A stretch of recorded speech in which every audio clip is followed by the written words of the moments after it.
No, I didn't. I forgot. Man, that was a crazy combo. Yeah, that was. Make sure he doesn't. If we're going to have a baby like Wes, he needs to have his hair like baby Wes. Yes. One of our discussions right now is should we just trim that right off the top of his head there? No. But it gives him. She wants to, but I think it gives him some character, you know. I mean, look at it, y'all. It's really long. It is really long. No, I agree. And it's just right there. Oh, it's kind of funny. You know? Superstition says, which makes year. Yeah. Don't touch it till Maya says, and I'd never heard this before. Maya says some kids, or some people just shave their kids, or not shave, but trim. That is something that worked for me, and she shaved her child bald, like scalped him. Wow. It's the Asian tradition, so it will, yes. Oh. Yeah, I see like the back of it too. How Yeah. so if you just shave it, it all grows back evenly. Oh, no, don't do Yeah, that. I don't think I I did not love it. Yeah. I was like, whoa. But Yeah, it's pretty weird. Person, like, cut it if you want to cut it. Mm-hmm. You could trim it, it still stand up a little, but not stick quite so long. It is quite long at this point, but. So you guys won't share his hair products to get it to lay down. Spend too much money on that stuff. We've also, here. I just put you Oh, did you? Thank you. Every joke, I'm loving every joke. So just, Anyway. All right. So, I want to welcome everybody back. This week we're going to keep going through our ancient relationships of Genesis. We're in chapter 22 this week. We're going to be moving around a little bit in chapter 22 and 23. Then I think we moved to 26. So we'll skip around a little bit. But we've been discussing, we discussed Adam and Eve. We discussed Abraham and Sarah and Hagar and their triangle type thing.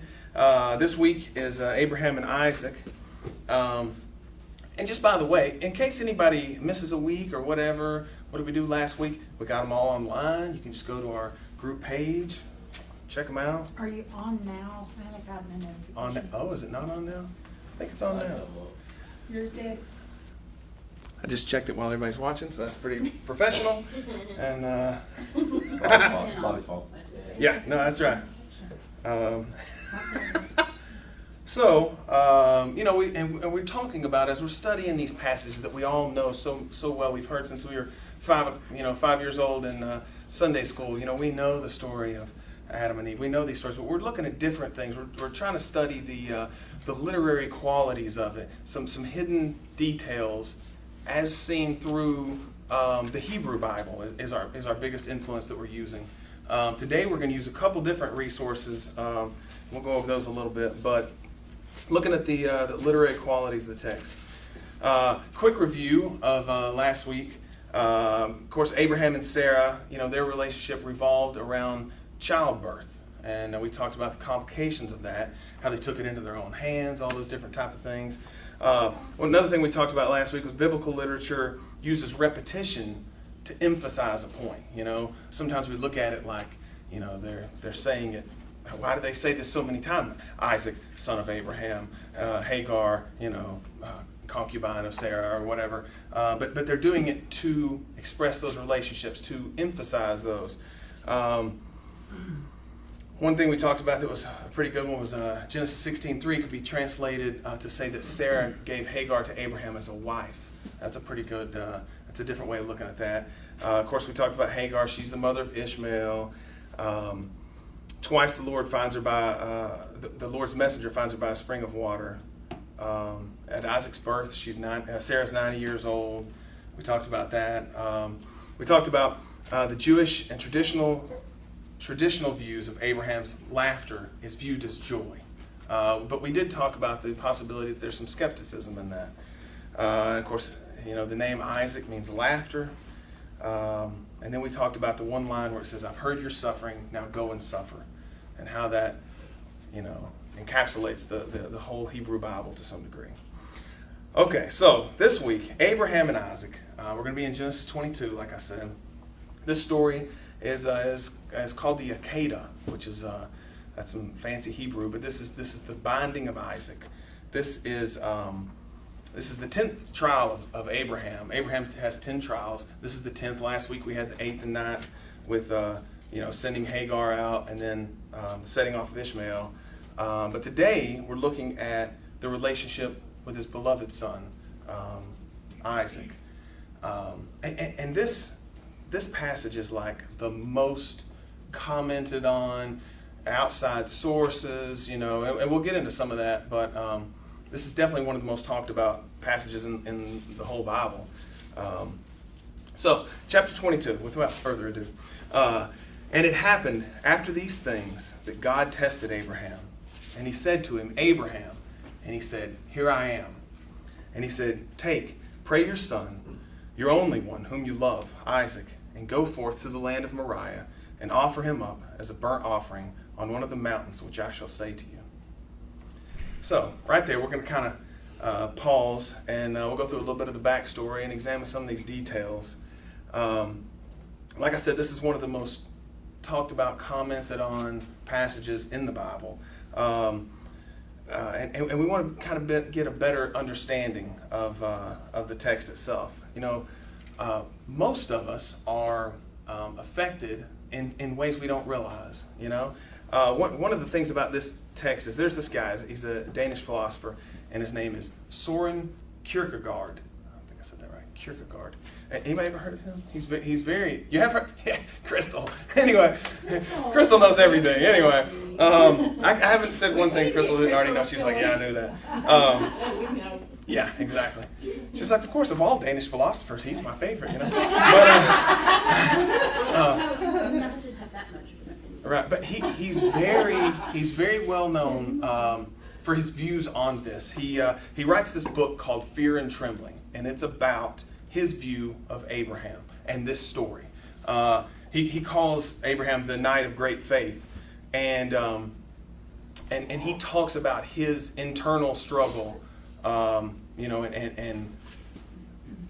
different views of Abraham that affect us, that although we don't realize it.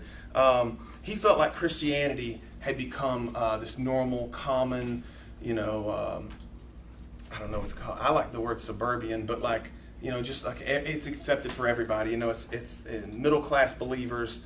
His whole culture was like that. He wanted to restore some of like the uneasiness to it, and give some life to it. I like that. He felt like it was too easy or too safe. He struggled to reintroduce the uncertainty or challenge or the risk. I think Bobby's got it. That are necessary components of a passionate faith. He's a very passionate guy. And his view of Abraham is he is given this horrific command to slaughter his son as a sacrifice to God. And that's and whether we realize it or not, that kind of it affects the way that we understand it. It's just been kind of passed down like that.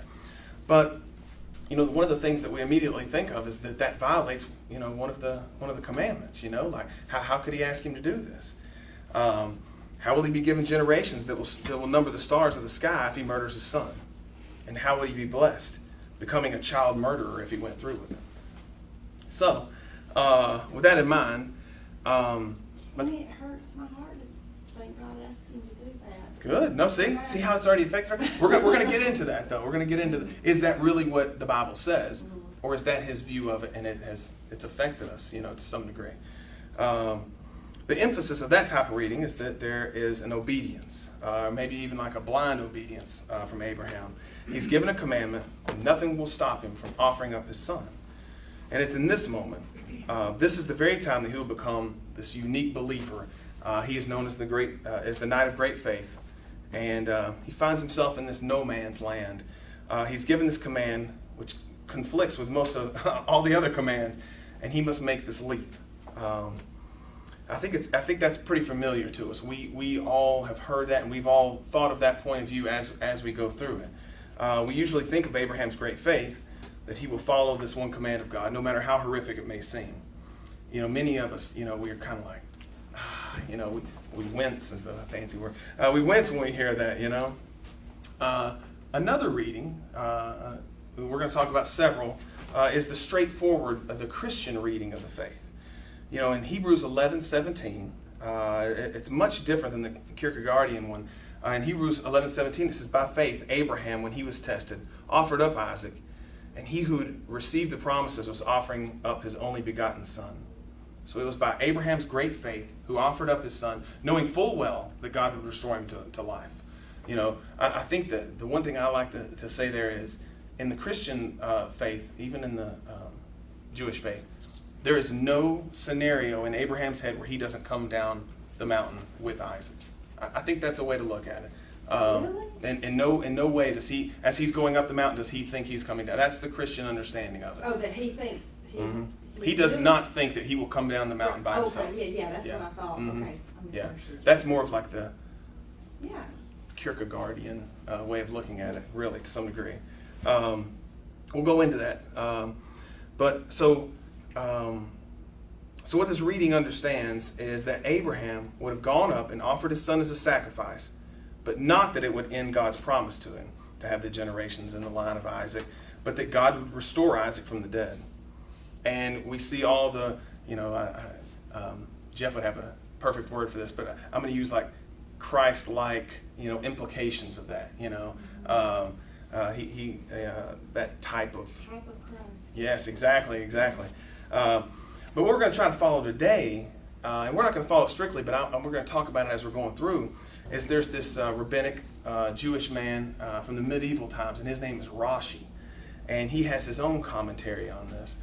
Here's a word that Crystal knows probably. But there's this word called midrash. And a midrash is a Jewish understanding of the text, the way the Jews understand the text. And we're going to go into a few of Rashi's midrashes. That's kind of a tongue twister. But anyway, so he focuses on the literal words of the text, the Hebrew words. And as we go through, we're going to kind of borrow some of his insights. And we're going to hold up those two different things. We're going to talk about the Kierkegaardian and the Rashi views, as well as the Christian as we go through.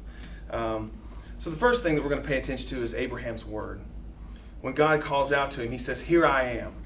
And the Hebrew word for that is Hanani. So he says, Hanani, here I am. It's a call saying, I am present before you, God. Or if he's responding to a man, he would say, I'm here, I'm present before you. It's like a call to existence itself. My full being is here in your presence. In verse 2, he says, and he said, pray your son, your only one whom you love, Isaac. God says, take your son. Abraham says, oh, but I have two sons. God says, your only one. Oh, but God, each one of them is the only son to his mother. And you got to remember in the background, Isaac loved Ishmael very much. So you got to hold that in there. But God says, the one that you love. And Abraham says, but God, I love them both. And then finally, God says, Isaac. So there's a little back and forth there. And he says, and go forth to the land of Moriah. And here's where the language becomes important. And offer him up as a burnt offering. So the verb here, offer him up, it's gonna have a different word in your translations, what you're looking at. But the Hebrew word here is Allah. I'm kind of saying that wrong, but it's close. The first emphasis that Rashi puts on this passage here is with this word. Rashi explains that this command is not to slaughter. God does not say, slaughter your son. He says, Allah, offer him up. The verb slaughter would be sakahat. Allah has a wide range of meanings in the sacrificial order. It could mean to bring him up, or to prepare him as an offering, or all these different stages in between. But it can mean to offer him fully as a burnt offering. So there's many different interpretations of that. It's a pretty wide spectrum, let's just say. So everything from the preparation itself all the way to the actual offering.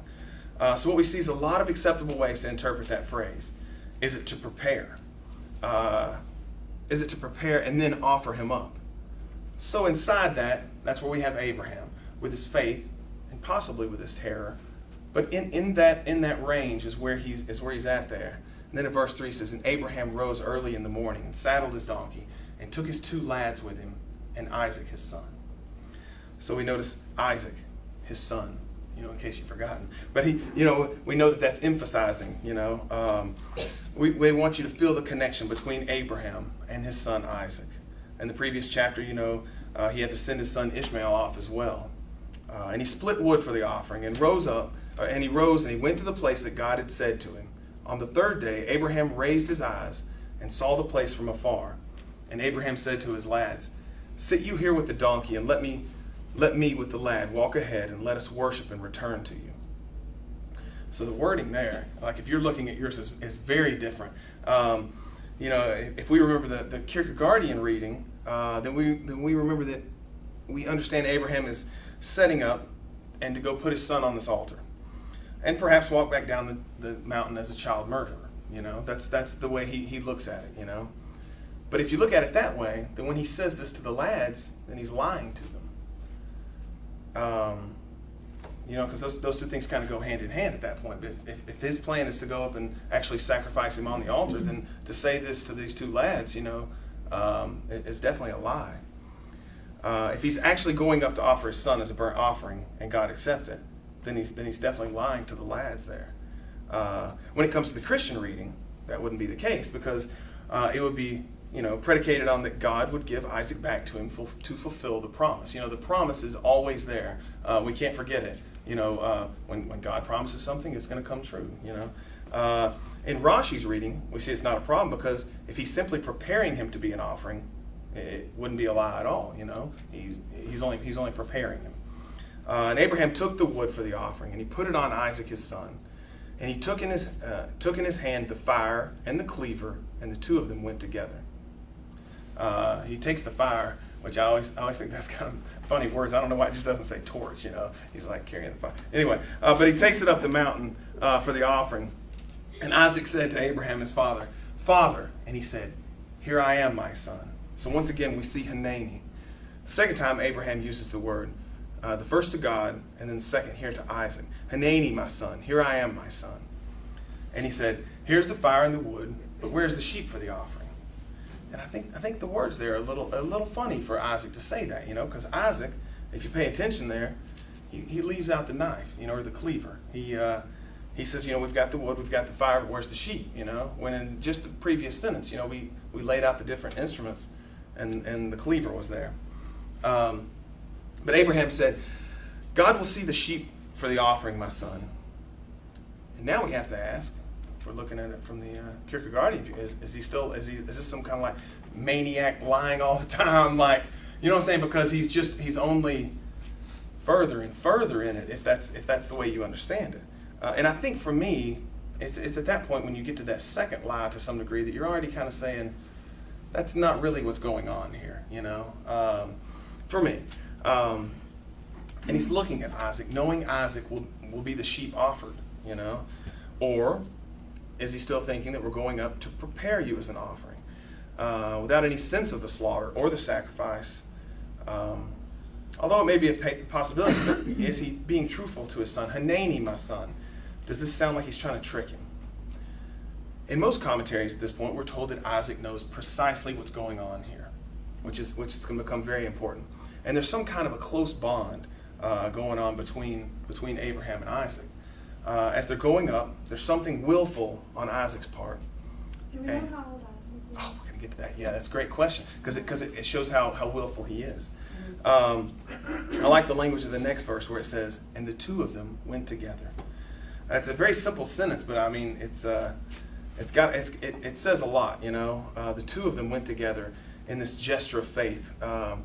And what could be as simple as preparing him up for an offering, or something as terrifying as becoming a full burnt offering.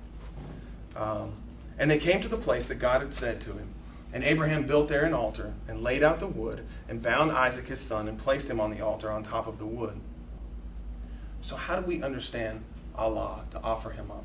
If we understand it as bring him up and make him as an offering, then what we would see here is it's over. He went up there, he got the wood ready, he got it all ready, Isaac's ready, I just did everything you asked me to do. We could leave, we'll just head back down, But what do we not have? We don't have a sheep. And so where do we go from that?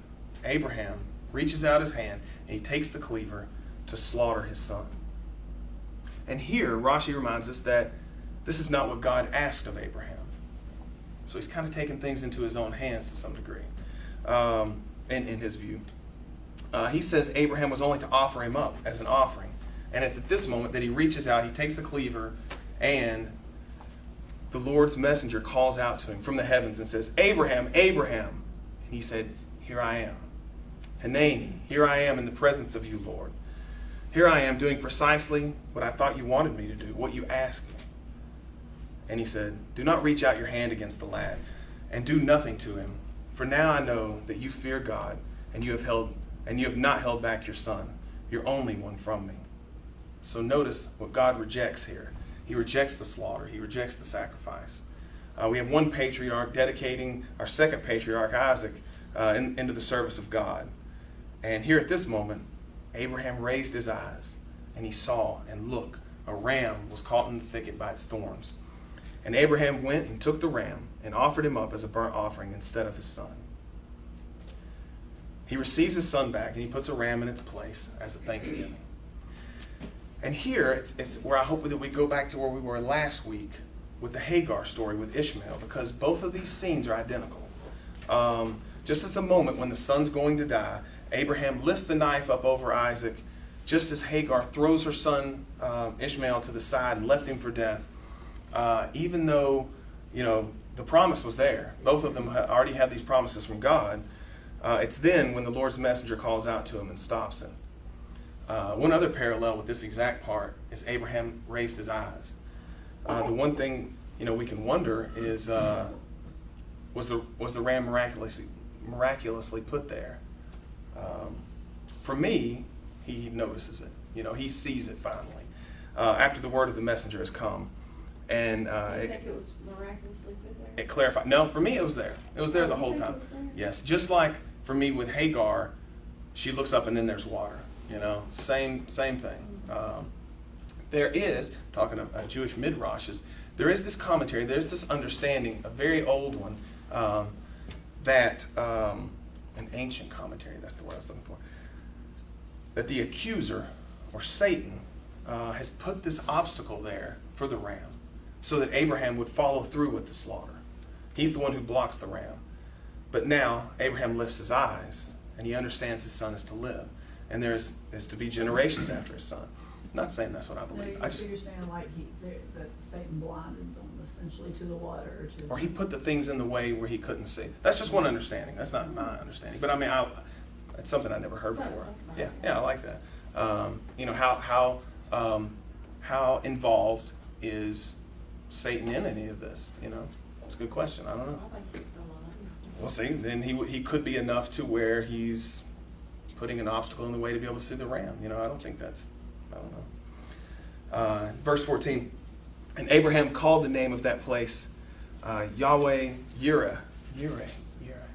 Yahweh Yireh. As he said to this day, on the mount of the Lord there is sight. On the mount of the Lord. At this moment there's clarity to understanding what God promises are to them. So there's sight. That's what he's talking about there. Maybe he couldn't see the ram until he had the clarity. There you go. That's exactly right. That's exactly. See, that's the Bobby midrash. No, but so the second question. Well, the first being, where does the ram come from? I think that's a pretty good question. We realize he wasn't looking for it. The second question, which is so influenced by our paintings of this scene. Rembrandt and then Caravaggio, who I shared, if anybody isn't looking at the group thing, it's just Tara, I make her look at it. But there's this painting, the paintings that we see of this scene that we have in our heads. Caravaggio, he's the guy they really affect the way we see the scene. The second question is, how old is Isaac here? Mm-hmm. That's the question you're wondering the whole time, He's called a lad. In Hebrew, the word lad could mean anything from like you're 10 or 12 all the way up to your 30. Absalom, at one point, he's called a lad, and he's in his prime, And so, it's... So we don't know. It's a wide spectrum. But, when you think about the paintings, he's 10 or he's 12, and Abraham's got his hand on him, and he's got the knife up, and, we've all seen those. I'm embarrassed to say my tape for years was not paintings, it was coloring sheets that were handed out in Sunday school. And he was small boy. Always small. He's a small boy. And I really, after studying it more through the years, I don't believe he was that small. I mean, I know we don't Right. know exactly, That's but exactly right. yeah, They probably do that just to depict that it's his child. Mm-hmm. I Mm-hmm. think so, yeah. Yeah. Why does here it says the Lord, you withheld your son, your only son. Did the Lord not recognize Ishmael? That's good. Ooh. I feel like it's the one that's the one he wants. To some That's degree, it's the- a better that's word for it. That he provided for. The one that Yeah. he. The one that miracle he child intended. or- Right, exactly. Right. Okay. Ishmael was kind of Abraham's own doing, kind of, yeah. Which he still blesses, Yes. but not in the same way because the princes or whatever. But so yeah, how old is I think sometimes we're shocked even if we look at him like he's 20 years old. What if we were to understand that the traditional understanding is that he's 36 or 37? Because if we look in verse 1 of the next chapter in 23, we see that Sarah's life was 127 years, like immediately following this event. So that would make Isaac 36 or 37. Yeah, because we know she was 9. Jeff always says Jeff thinks he's definitely older. Yes. But Well, the age, like we've talked about this so far many times, but the age I like is 33. That's just me, though, He's 33, Yeah, no, I know. But 36 or 37, that's the same thing, pretty close. Actually, 37. A little So older. that throws in like his submissive Oh, will to his man. father and. That's right. It's exactly. It changes so much, because if we look back at it and we think, Abraham's 114 and his son's 14, the whole thing going on is a much different. It's still difficult, to put your child up there and all these things, but like Isaac's part on it is so much different if he's older. He has to submit to the will of his father. So this isn't only a test for Abraham. In some ways, it's a test for Isaac. Does he trust his father? Does he trust his God? Is he going to be obedient to his father? Does he understand that he is going forward in the path that his father is paving for him here? So I think that's something to think about. If this is him being passive, this is a very active passivity, a willful passivity. I don't know if that's really a word. I kind of just threw that in there. But he's so passive, actually. You look it up. I think it's close to a word. I mean, it's like in the ballpark. Oh, okay, yeah, exactly. I was going to just present it like it was a word if Crystal wasn't going to be here today. But anyway. But in some ways, we say it's Abraham offering Isaac to God, but in some other ways, we also have to understand that it would be Isaac himself offering himself to his father and simultaneously offering himself to God. And I want to keep that vision of Isaac in mind. He is this passive character.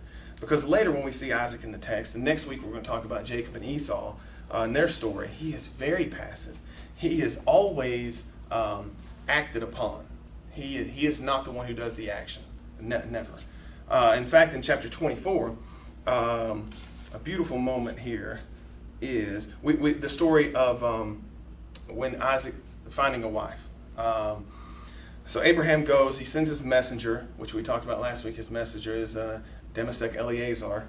Let's see, I'm getting a little nerdy there. But anyway, to go and find a bride for his son. So in verse 13 in chapter 24, here I am poised by the spring of water, and the daughters of the men of the town are coming out to draw water. Let it be the young woman to whom I say, pray, tip down your jug so that I may drink. If she says, drink, and your camels too, I shall water. She it is whom you have marked for your servant, for Isaac. And by this I shall know that you have done kindness with my master. He had barely finished speaking when, look, Rebekah was coming out, who was born to Bethuel, son of Milcah, the wife of Nahor, Abraham's brother, with her jug on her shoulder, and the young woman was very comely to look at, a virgin. No man had known her. And she came down to the spring and filled her jug and came back up. And the servant ran towards her and said, pray, let me sip a bit of water from your jug. And she said, drink, my lord. And she hurried and lowered her jug onto her hand and let him drink. And she let him drink and drink his fill and said, for your camels too. So that we've got this moment where all these things are going on. The literary quality here is, there's this act of being reserved, sitting back. Remember, she tips her jug and she says, drink and your camels too. she fulfills half of it, and then she stops, and then she says, and your camels too. Exactly as the words were laid out there before that. For your camels too, until they drink their fill. And she hurried and emptied her jug into the trough, and she ran again to the well to draw water, and drew water for all his camels. And the man was staring at her, keeping silent, to know whether the Lord had granted success to his journey. And in this moment, what we have here is, this is called a type scene. And biblical type scenes are stories in the Bible that focus on the most important events of someone's life, but more importantly, their character to some degree. They're commonly shared by different characters in different stories, and each time it's to reveal the character of that story. This type scene here is a betrothal. In biblical literature, a betrothal scene will start to map out what the relationship between the two people are. A betrothal scene between the husband and the wife maps out for us some understanding of the husband or the wife or both. For example, we see Moses. Moses finds Zipporah. He's a shepherd. He chases away all the other shepherds who are harassing her, and Moses will become this great shepherd of the flock. The betrothal scene with Jacob. He moves this massive rock, and it kind of sums up that Jacob will do anything for Rachel. Serve 20 years for her. So there's something intense in what Jacob does. He is the one who strives, and he always just keeps pushing.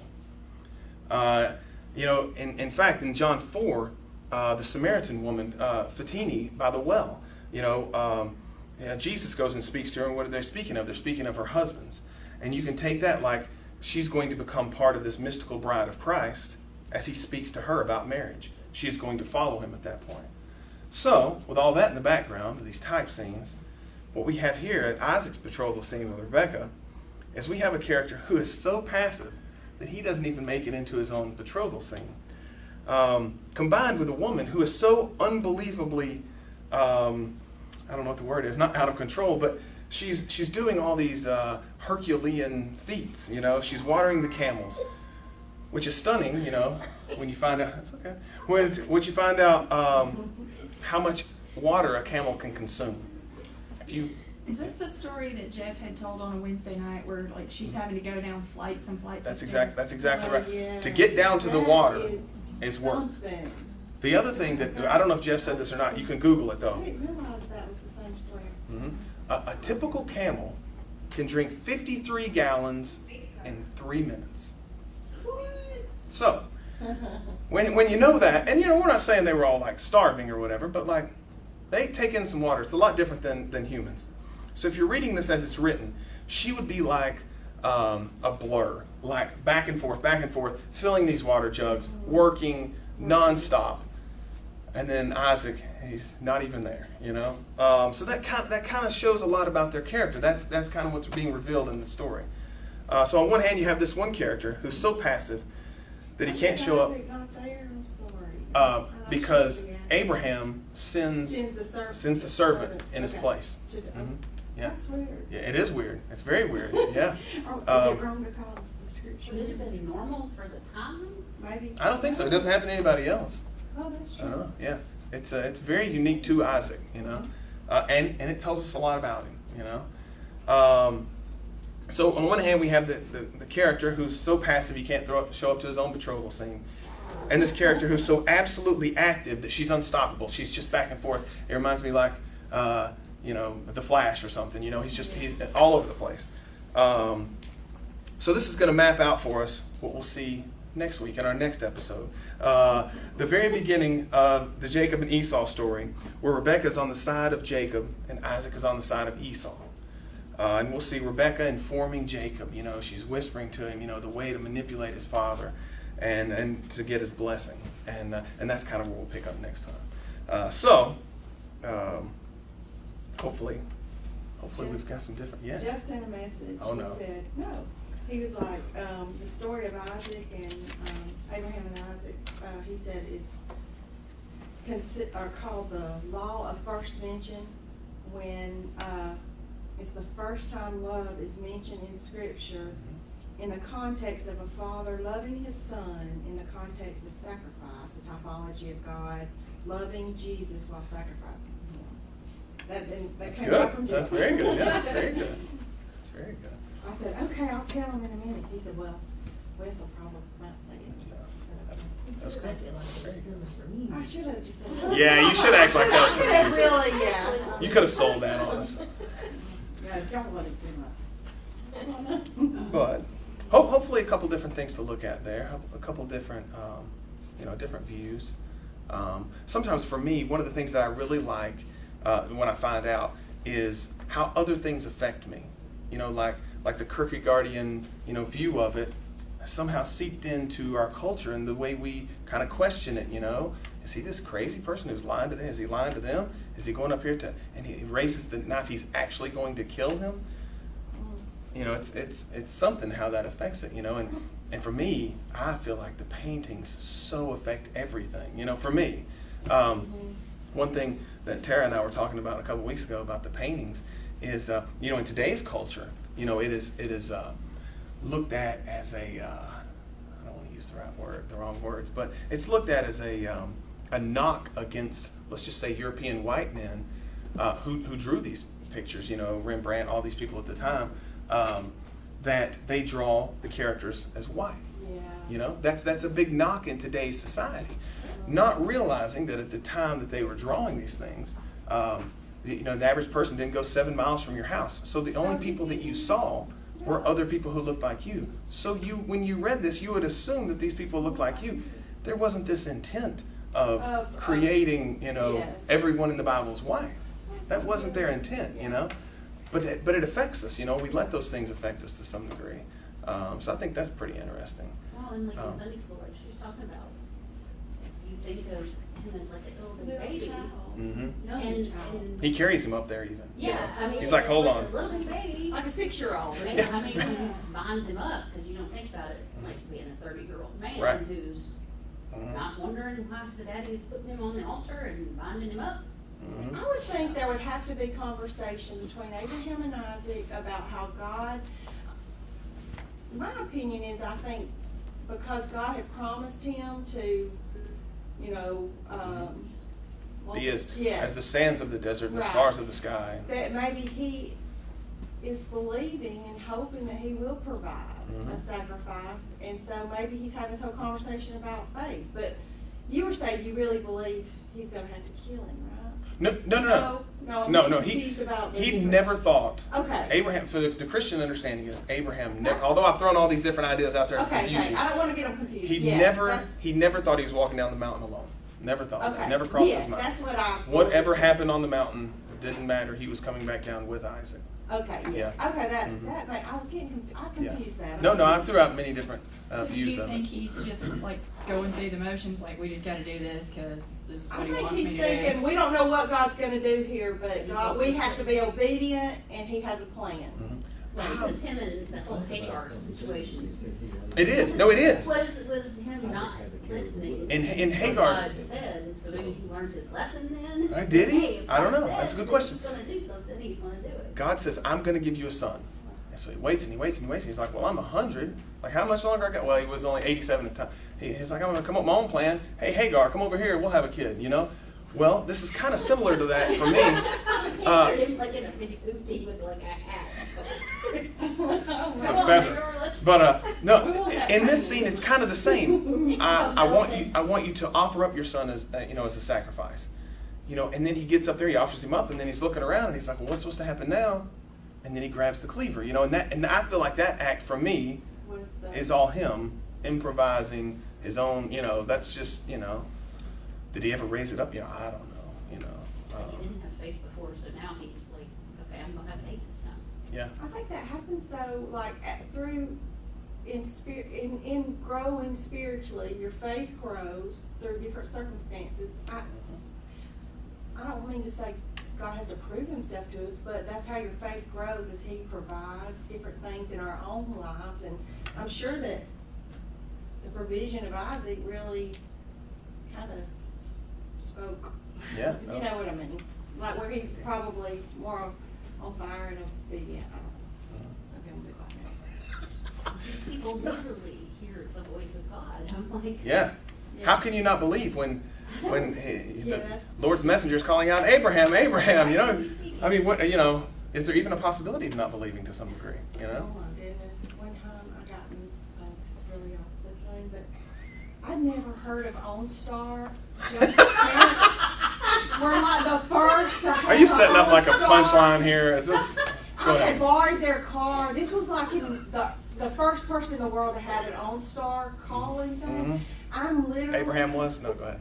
I hit a button and they're like, Miss Dabbs, can I help you? Like, this was way before. You're like, yes, Lord. I'm like, I mean, you scared me. Hanani. No, go ahead. All right, just bad joke there Okay, anyway. sorry, that made me think of that. Like, I mean, I felt like God was calling out to me. I didn't even know there was a, yeah.